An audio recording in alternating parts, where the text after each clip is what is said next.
The shining American লেখক Stephen কিংয়ের একটি ভৌতিক উপন্যাস। 1977 সালে প্রকাশিত এ বই স্টিফেন কিংয়ের তৃতীয় প্রকাশিত ও প্রথম হার্ডব্যাক বেস্ট সেলার বই। এ বইয়ের সাফল্যই কিংকে ভৌতিক জনরার একজন বিখ্যাত লেখকে প্রতিষ্ঠিত করেছিল। স্টিফেন কিংয়ের ব্যক্তিগত অভিজ্ঞতার প্রভাব এ উপন্যাসে রয়েছে, বিশেষত তার দ্য স্টেনলি হোটেল ভ্রমণ ও মাদকাসক্তি থেকে মুক্তির ঘটনা। 2013 সালে প্রকাশিত ডক্টর স্লিপ মুভিটি এ উপন্যাসের কাহিনীরই অনুসরণ করেই তৈরি হয়েছে। এ উপন্যাসের উপর ভিত্তি করে 1980 সালে দ্য শাইনিং চলচ্চিত্রটি নির্মিত হয়, যা পৃথিবীর ইতিহাসে সর্বশ্রেষ্ঠ ভৌতিক মুভিগুলোর মধ্যে অন্যতম। আসসালামু আলাইকুম। স্টোরি লেনে আপনাদের সবাইকে স্বাগতম। আশা করি আমাদের আগের উপস্থাপনাটি আপনাদের ভালো লেগেছে। যারা আমাদের চ্যানেলে নতুন এসেছেন তারা চ্যানেলটিকে অবশ্যই সাবস্ক্রাইব করবেন এবং আপনার পরিচিত সকলের সাথে শেয়ার করবেন। আর আমাদের ভিডিওটি ভালো লেগে থাকলে ভিডিওটিতে লাইক করতে ভুলবেন না এবং আপনাদের মূল্যবান মতামত আমাদের কমেন্ট সেকশনে জানাবেন। এছাড়াও আপনারা চাইলে আপনাদের আশেপাশে ঘটে যাওয়া সত্য ভৌতিক ঘটনা অথবা আপনাদের নিজেদের লেখা হরর, মিস্ট্রি, থ্রিলার অথবা যে কোনো জনরার ঘটনা আমাদের লিখে পাঠাতে পারেন। আমরা সেটি আমাদের চ্যানেলের মাধ্যমে এপিসোড আকারে প্রকাশ করব। আমাদের ঘটনা পাঠানোর জন্য ইমেল অ্যাড্রেস আমাদের ডেসক্রিপশন বক্সে দেয়া থাকবে। ধন্যবাদ। আজকে শুনবেন দ্য শাইনিং উপন্যাসটির দ্বিতীয় পর্ব। যারা প্রথম পর্বটি মিস করেছেন তারা আমাদের ডেসক্রিপশন বক্স অথবা আই বাটনে দেয়া লিঙ্ক থেকে আগের পর্বটি শুনে নিতে পারেন। তাহলে আপনাদের উপন্যাসটি বুঝতে সহজ হবে। এখন আর কথা না বাড়িয়ে শুরু করছি দ্য শাইনিং এর দ্বিতীয় পর্ব। বোল্ডার। ওয়েন্ডি জানালা দিয়ে বাইরে তাকিয়ে দেখল যে ওর ছেলে বসে আছে উঠোনে। নিজের ট্রাক বা ওয়াগন কোনোটা নিয়েই খেলছে না, এমনকি ওই কাগজের গ্লাইডারটা নিয়েও নয় যেটা নিয়ে ও সারা সপ্তাহ পড়েছিল। ও শুধু নিজের কোনোই দুটো দু হাঁটুর উপর রেখে বসে বসে অপেক্ষা করছে ওদের পুরনো ভোক্সওয়াগনটার জন্যে। একটা 5 বছর বয়সী ছেলে যে অপেক্ষা করছে বাবা কখন বাসায় ফিরবে। ওয়েন্ডির হঠাৎ করে খুব কান্না পেল। ডিশ টাওয়ালটা সিঙ্কের ওপর রেখে নিজের জামার বোতামগুলো লাগাতে লাগাতে ও নিচতলায় এলো। জ্যাকের অহংকার নিয়ে আর পারা গেল না। না নায়েল, আমার কোনো অ্যাডভান্স লাগবে না, আমি বেশ ভালো আছি। এদিকে বাসার হলওয়ের দেয়ালগুলো রং পেন্সিল, স্প্রে পেইন্ট আর কলমের কাটাকুটিতে ছেড়ে গিয়েছে। সিঁড়ির ধাপগুলো এত উঁচু যে একটু অসাবধানে পা ফেললেই আছাড় খেয়ে পড়ার সম্ভাবনা আছে। পুরো বিল্ডিংটাতেই সময়ের নির্মম ছাপ পড়ে গেছে। স্টভিংটনের সুন্দর বাসাটার পর এখানে ড্যানিকে নিয়ে আসা একদমই ঠিক হয়নি। ওদের ওপরের তলায় যে দম্পতি থাকে ওরা বিয়ে করেনি। ওয়েন্ডির তা নিয়ে সমস্যা নেই, ওর সমস্যা হচ্ছে ওদের মধ্যে যে 24 ঘন্টা ঝগড়া লেগে থাকে তা নিয়ে। সারা সপ্তাহ ওদের মাঝে কথা কাটাকাটি লেগেই থাকে, কিন্তু আসল ঝগড়াগুলো হয় ছুটির দিনে, যখন বার বন্ধ থাকে। জ্যাক ঠাট্টা করে এই ঝগড়াগুলোকে নাম দিয়েছে শুক্রবারের সংগ্রাম, কিন্তু ব্যাপারটা ঠাট্টার নয়। ওপরের ছেলেটার নাম হচ্ছে টম। মেয়েটা, যার নাম ইলেইন, প্রত্যেক ঝগড়া শেষে কান্নায় ভেঙে পড়ে আর বারবার বলতে থাকে, প্লিজ টম, আমি আর পারছি না, আর পারছি না। আর ছেলেটা তখনও গলা ফাটিয়ে চেঁচাতে থাকে। একবার ওরা ড্যানিকে পর্যন্ত জাগিয়ে দিয়েছিল, আর ড্যানি মরার মতো ঘুমায়। তার পরদিন টম যখন বাসা থেকে বের হচ্ছিল, জ্যাক তাকে থামিয়ে বেশ কিছুক্ষণ বোঝায়। টম গর্জে ওঠার প্রস্তুতি নিচ্ছিল, কিন্তু তখনই জ্যাক তাকে নিচু গলায় কিছু একটা বলে যা ওয়েন্ডি শুনতে পায়নি। কিন্তু টম সেটা শুনে চুপচাপ মাথা নিচু করে চলে যায়। এই ঘটনাটা ঘটেছে 1 সপ্তাহ আগে, আর এরপর কিছুদিন পরিস্থিতি আগের চেয়ে ভালো ছিল, কিন্তু তারপর সবকিছু আবার আগের মতো হয়ে যায়। ওর বাচ্চার সামনে প্রত্যেক দিন এসব ঝগড়া বিবাদ মোটেও ভালো নয়। ওয়েন্ডির আবার প্রচণ্ড কান্না পেল, কিন্তু ও উঠোনে বেরিয়ে এসেছে দেখে সেটা চেপে রাখল। ও নিজের ড্রেস ঝাড়তে ঝাড়তে ড্যানির পাশে বসে জিজ্ঞেস করল, কি অবস্থা ডক? ও ওয়েন্ডির দিকে তাকিয়ে একটা দায়সারা হাসি দিল। ভালো আম্মু। গ্লাইডারটা ওর ছোট্ট 2 জুতো পরা পায়ের মাঝখানে পড়েছিল। ওয়েন্ডি খেয়াল করলো যে তার একটা পাখা এর মধ্যেই ছিঁড়তে শুরু করেছে। তুমি কি চাও মা ওটা ঠিক করে দিক সোনা? ড্যানি এর মধ্যে আবার রাস্তার দিকে মুখ ফিরিয়ে নিয়েছে। না, বাবা আসলে ঠিক করে দেবে। তোমার বাবা মনে হয় না রাতের খাবারের আগে ফিরতে পারবে ডক। ওই পাহাড়গুলো থেকে নামতে অনেক সময় লেগে যায়। গাড়িটা নষ্ট হয়ে যাবে না তো? না, আমার মনে হয় না, কিন্তু কথাটা শুনে ওর মাথায় নতুন একটা দুশ্চিন্তা যোগ দিল। ধন্যবাদ ড্যানি। বাবা বলেছিল যে গাড়িটা ঝামেলা করতে পারে। ড্যানি কিছুই হয়নি এমন একটা ভঙ্গিতে বলল, ফুয়েল পাম্পের নাকি বালের অবস্থা। ওটা বলতে হয় না ড্যানি। Fuel pump? ড্যানি বিস্মিত হয়ে প্রশ্ন করল। ওয়েন্ডি দীর্ঘশ্বাস ফেলল। না, বালের অবস্থা, ওটা আর বলবে না। কেন? ওটা একটা অশ্লীল কথা। অশ্লীল মানে কি আম্মু? যেমন যখন তুমি খাবার টেবিলে নাক খোঁচাও বা বাথরুমের দরজা খুলে হিসি করো বা বালের অবস্থার মতো বাজে কথা বলো, বাল একটা অশ্লীল কথা। ভদ্র মানুষেরা ওটা বলে না। বাবা তো বলে। যখন বাবার গাড়ির ইঞ্জিন চেক করছিল তখন সে বলল, ইস, এই ফুয়েল পাম্পটার তো বালের অবস্থা। বাবা কি ভদ্র মানুষ নয়? তুমি নিজেকে এসব তর্কে কিভাবে জড়াও উইনিফ্রেড? নিয়মিত প্র্যাকটিস করো। হ্যাঁ, বাবা ভদ্র, কিন্তু সে তো বড়, তাই না? তাছাড়া তোমার বাবা কখনো অন্যদের সামনে এসব বাজে কথা বলে না। এল আঙ্কেলের সামনেও নয়। তার সামনেও নয়। আমি বড় হলে কি এসব কথা বলতে পারবো? তুমি তো মনে হচ্ছে বলবেই। আমার যদি পছন্দ না হয় তাহলেও। কত বড় হলে? 20 বছর হলে চলবে? 20 বছর হতে তো অনেক দিন লাগবে। তা লাগবে, কিন্তু তুমি কি চেষ্টা করবে ততদিন বাজে কথা না বলার? ঠিক আছে। ও আবার ঘুরে রাস্তার দিকে তাকালো। ও একটু নড়ে উঠল, যেন উঠে দাঁড়াবার জন্যে, কিন্তু তারপর দেখতে পেল যে ভেক্সওয়াগন বিটলটা আসছে। ওটা অনেক নতুন আর উজ্জ্বল লাল রঙের। ও আবার বসে পড়ল। ওয়েন্ডি ভাবছিল ওদের কলোরাডো চলে আসাতে ড্যানির কত কষ্ট হয়েছে। ড্যানি অবশ্য এ ব্যাপারে কিছুই বলে না, কিন্তু ওয়েন্ডির এটা দেখতে খারাপ লাগে যে ড্যানির বেশিরভাগ সময় একলা থাকতে হয়। ভারমন্টে থাকতে জ্যাক যে স্কুলে পড়াতো সেখানকার আরও 3 জন টিচারের ড্যানির বয়সী ছেলে মেয়ে ছিল, আর ড্যানি ওখানে একটা প্রি স্কুলেও যেত, কিন্তু এখানে ওর সাথে খেলবার মতো কেউ নেই। এখানে বেশিরভাগ ফ্ল্যাটেই থাকে ইউনিভার্সিটির ছাত্ররা, আর গুটিকয় যেসব দম্পতি আছে তাদের প্রায় কারোরই বাচ্চা নেই। ওয়েন্ডি হয়তো সব মিলিয়ে 12-13 জন জুনিয়র হাই স্কুল যাবার বয়সী ছেলে মেয়ে দেখেছে, আর কিছু বাচ্চা যারা এখনও কথা বলতে পারে না। ব্যাস এইটুকুই। আম্মু, বাবা এখন আর পড়াতে যায় না কেন? ওয়েন্ডি এক ঝটকায় ওর চিন্তার জগৎ থেকে বাস্তবে ফিরে একটা উত্তর খুঁজতে লাগলো। জ্যাক আর ও আগেও আলোচনা করেছে ড্যানি এ ধরনের প্রশ্ন করলে কি উত্তর দিবে সে ব্যাপারে। সব ধরনের উত্তরের কথাই ওরা ভেবে দেখেছে, প্রশ্নটা এড়িয়ে যাওয়া থেকে শুরু করে সরাসরি সত্যি কথা বলে দেওয়া পর্যন্ত। কিন্তু ড্যানি আগে কখনোই জিজ্ঞেস করেনি।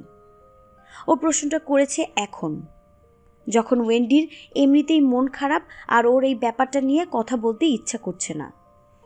তারপরও ড্যানি তাকিয়েছিল ওর চেহারার দিকে, হয়তো মায়ের কাছ থেকে উত্তর না পেয়ে নিজেই একটা উত্তর ভেবে নিচ্ছিল। ওয়েন্ডি চিন্তা করলো যে একটা বাচ্চার কাছে নিশ্চয়ই বড়দের কাজকর্ম আর চিন্তাভাবনা অন্ধকার জঙ্গলের ভয়ঙ্কর পশুদের মতোই অচেনা আর বিপজ্জনক বলে মনে হয়। বাচ্চাদের কিছু করবার ক্ষমতা থাকে না, শুধু বড়রা যেদিকে নিয়ে যাবে সেদিকে যাওয়া ছাড়া। এই মন খারাপ করা চিন্তাটা মাথায় আসতেই ওয়েন্ডির আবার প্রায় কেঁদে ফেলবার মতো অবস্থা হলো। ও কান্না চাপতে চাপতে নিচু হয়ে গ্লাইডারটা তুলে হাতে নিয়ে উল্টে পাল্টে দেখতে লাগলো। তোমার মনে আছে ড্যানি, তোমার বাবা যে স্কুলের ডিবেট টিমের কোচ ছিলেন? হ্যাঁ, ওটা হচ্ছে তর্ক খেলা, তাই না? ঠিক। ওয়েন্ডি সিদ্ধান্ত নিল যে ও ওর ছেলেকে সত্যি কথাই বলবে। সেখানে জর্জ হ্যাফিল্ড নামে এক ছেলে ছিল যাকে তোমার বাবা টিম থেকে বাদ দিয়ে দেয়। তার মানে ও অন্যদের চেয়ে খারাপ করছিল, কিন্তু জর্জ মনে করে যে তোমার বাবা ওকে ইচ্ছে করে বাদ দিয়ে দেয়। তোমার বাবা ওকে পছন্দ করে না দেখে। তারপর জর্জ খুব খারাপ একটা কাজ করে, তুমি বোধহয় জানো সেটা কি। ওই কি আমাদের গাড়ির চাকা ফুটো করে দিয়েছিল? হ্যাঁ, ওই। ও স্কুলের পরে কাজটা করছিল আর তোমার বাবা তাকে হাতে নাতে পাকড়াও করে। ওয়েন্ডি আবার আটকে গেল, কিন্তু এখন আর কোনো উপায় নেই। হয় ওর পুরো সত্যি কথা বলতে হবে, নয়তো মিথ্যা কথা বলতে হবে। তোমার বাবা মাঝে মাঝে এমন কিছু কাজ করে যার জন্য তাকে পরে পস্তাতে হয়। ওর কখনো কখনো মাথা কাজ করে না। আমি কাগজপত্র এলোমেলো করবার পর বাবা আমাকে যেভাবে মেরেছিল, জর্জ হ্যাফিল্ডিকে কি ওভাবেই মেরেছে? মাঝে মাঝে তোমার বাবা মাঝে মাঝে এমন কিছু কাজ করে যার জন্য তাকে পরে পস্তাতে হয়। ওয়েন্ডি জোরে চোখ মুদল যাতে ওর কান্না বেরিয়ে না আসে। অনেকটা ওভাবেই ড্যানি। জর্জকে গাড়ির চাকা ফুটো দেখে তোমার বাবা ওকে মারতে শুরু করে, আর তখন একটা ঘুষি জর্জের মাথায় যেয়ে লাগে। তারপর স্কুলটা যারা চালায় তারা ঠিক করে যে জর্জ ওখানে আর পড়তে পারবে না, আর তোমার বাবাও সেখানে পড়াতে পারবে না। ওয়েন্ডি বলার মতো আর কিছু খুঁজে না পেয়ে থামল, আর ড্যানির প্রশ্নের বন্যার জন্য নিজেকে প্রস্তুত করল। ও, ড্যানি বলল, তারপর আবারও চোখ ফিরিয়ে নিল রাস্তার দিকে। আপাতত আলোচনার এখানেই সমাপ্তি। কিন্তু ওয়েন্ডি এত সহজে ব্যাপারটা ভুলতে পারছিল না। ও উঠে দাঁড়ালো। আমি চা খেতে উপরে যাচ্ছি ডক, তুমি কি দুধ আর বিস্কিট খাবে? আমি বাবার জন্য কিছুক্ষণ অপেক্ষা করি। আমার মনে হয় না তোমার বাবা 5টার আগে আসতে পারবে। হয়তো বাবা একটু আগেই চলে আসবে। হয়তো। ওয়েন্ডি একমত হলো ওর সাথে। হতে পারে আগেই আসবে। ওয়েন্ডি যখন প্রায় ঘরে ঢুকে গিয়েছে তখন ড্যানি ওকে ডাকলো।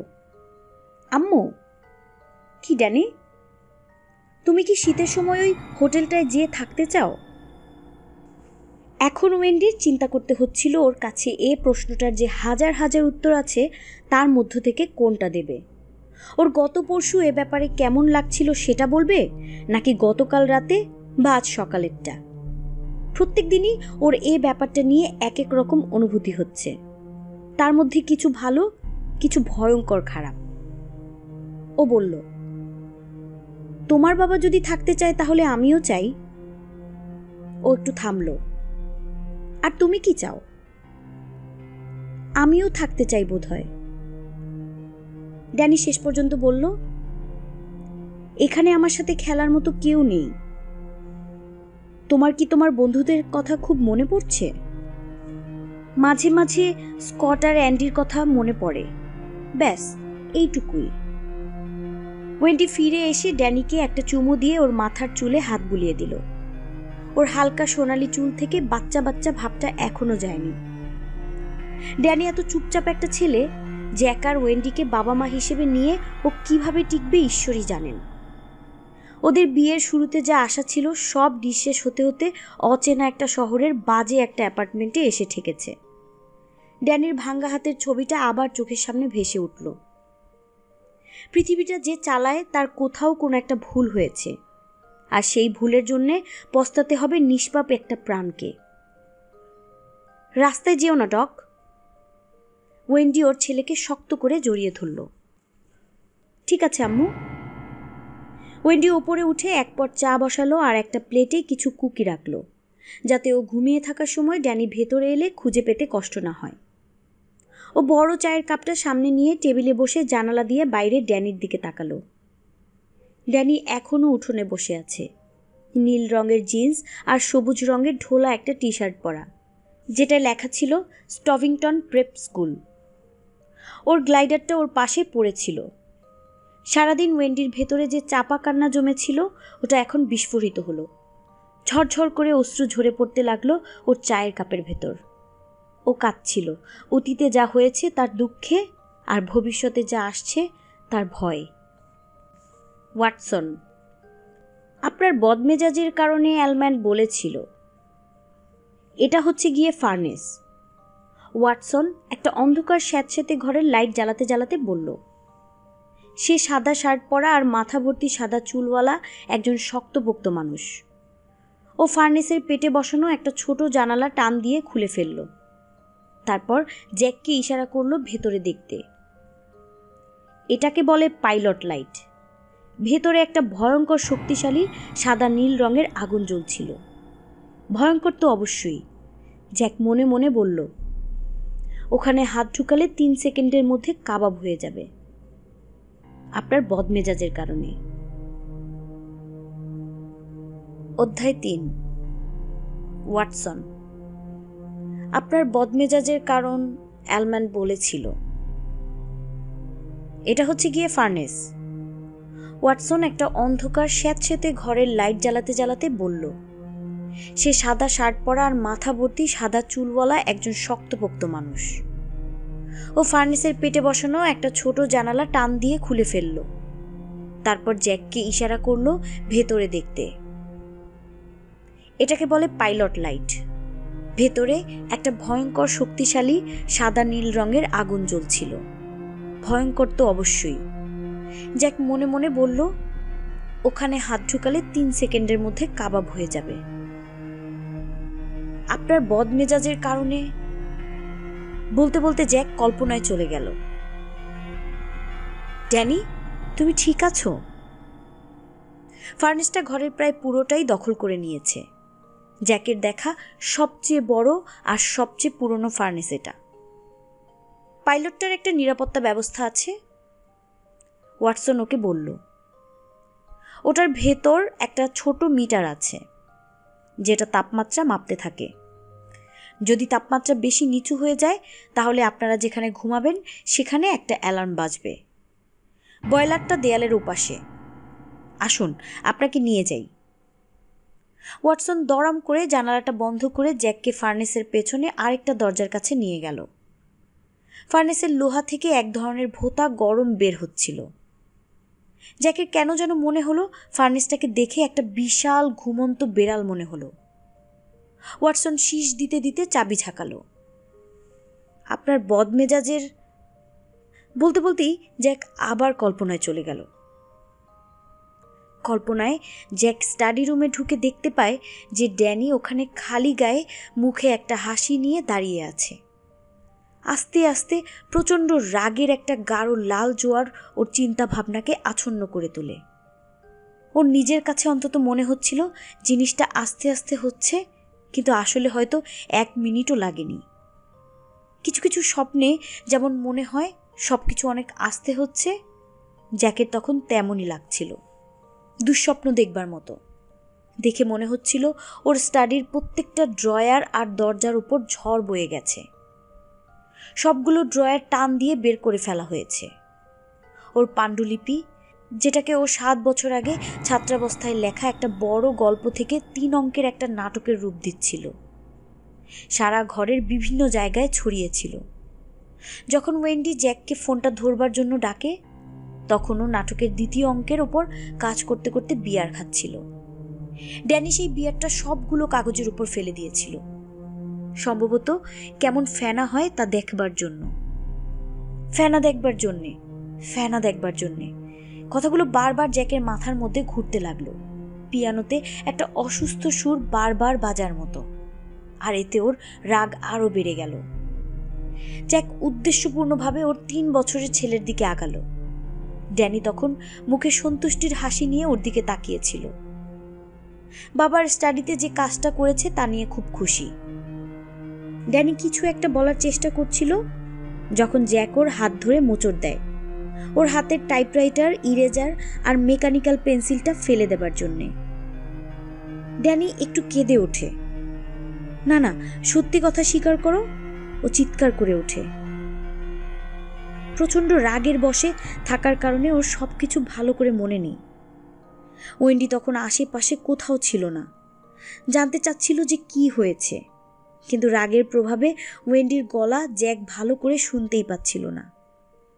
ও ড্যানির হাত মুচড়ে ওকে কোলের ওপর নিয়ে আসতে চেয়েছিল যাতে ওর নিতম্বে মারতে পারে। জ্যাকের বড় বড় আঙুলগুলো চেপে বসেছিল ড্যানির শিশুসুলভ হাতে। এরপর একটা কট করে ছোট্ট একটা শব্দ হয় হাতের হাড় ভাঙার, একটা শব্দ যেটা জ্যাক জীবনে ভুলবে না। ওই সংক্ষিপ্ত শব্দটা তীরের মতো ওর রাগ ভেদ করে মাথায় প্রবেশ করে, আর তারপরই আরেকটা জোয়ার জ্যাককে ভাসিয়ে নিয়ে যায়, লজ্জা, আতঙ্ক আর প্রচণ্ড অপরাধবোধের জোয়ার। শব্দটা ছিল পেন্সিলের শীষ ভাঙা বা একটা ছোট গাছের ডাল ভাঙবার শব্দের মতো। কিন্তু ওই শব্দটার এক পাশে ছিল জ্যাকের সমস্ত অতীত আর অন্য পাশে ওর সমস্ত ভবিষ্যৎ। ড্যানির চেহারা মোমের মতো সাদা হয়ে গিয়েছিল। ওর চোখগুলো এমনিতেই বড় বড়, আর এখন সেগুলো ব্যথায় মনে হচ্ছিল ঠিকরে বেরিয়ে আসবে।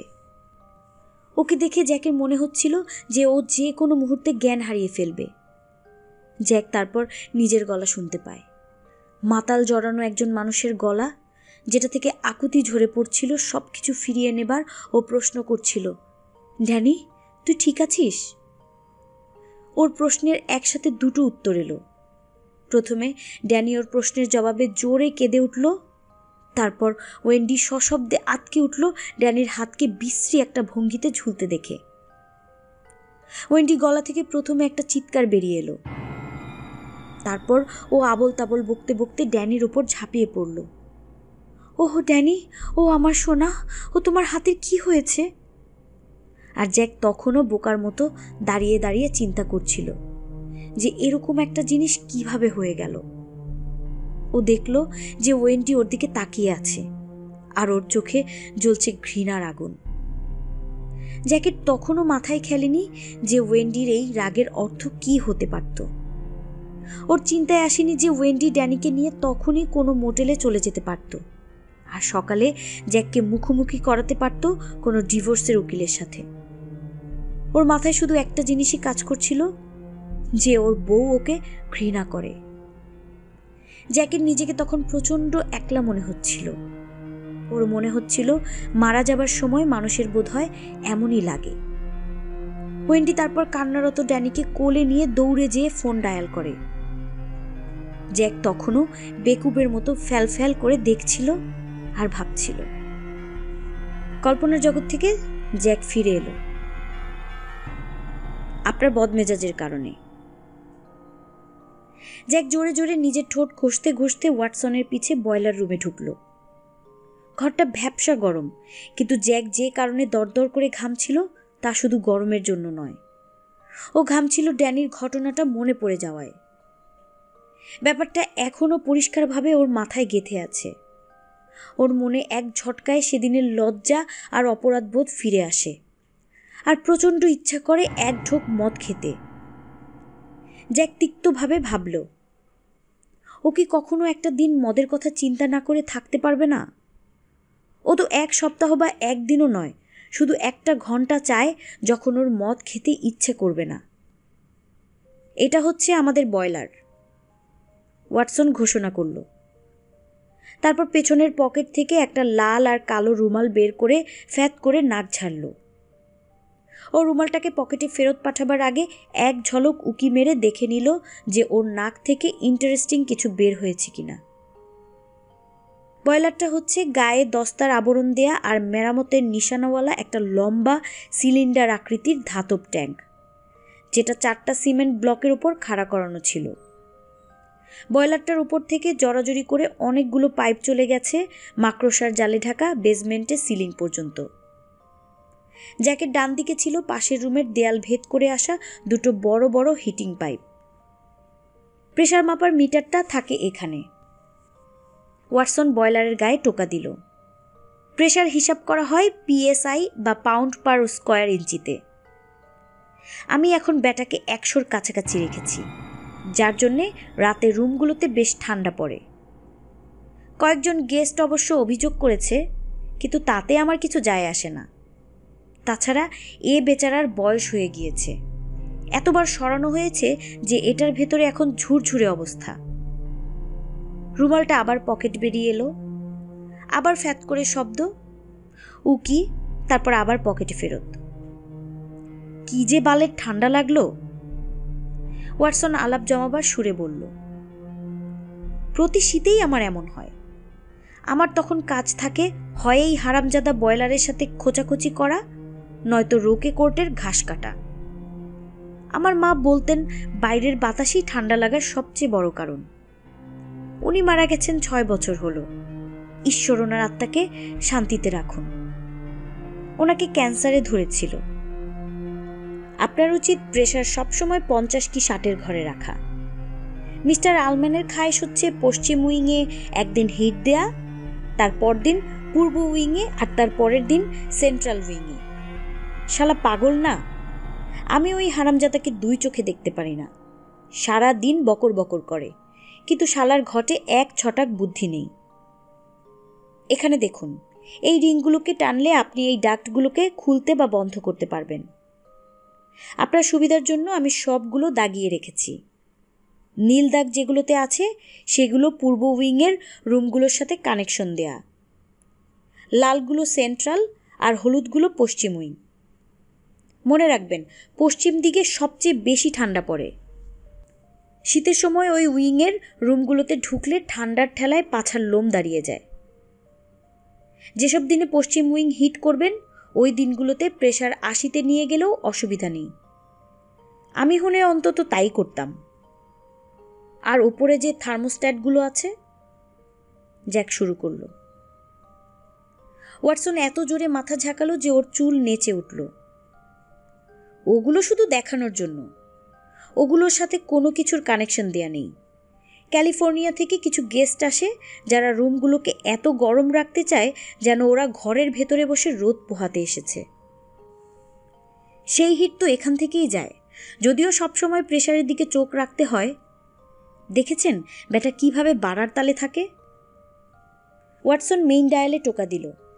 যেটা ও কথা বলতে যেটুকু সময় নিয়েছে তার মধ্যেই 100 PSI থেকে বেড়ে 102 ছোবার চেষ্টা করছিল। হঠাৎ করে জ্যাক কোনো কারণ ছাড়াই শিউরে উঠল।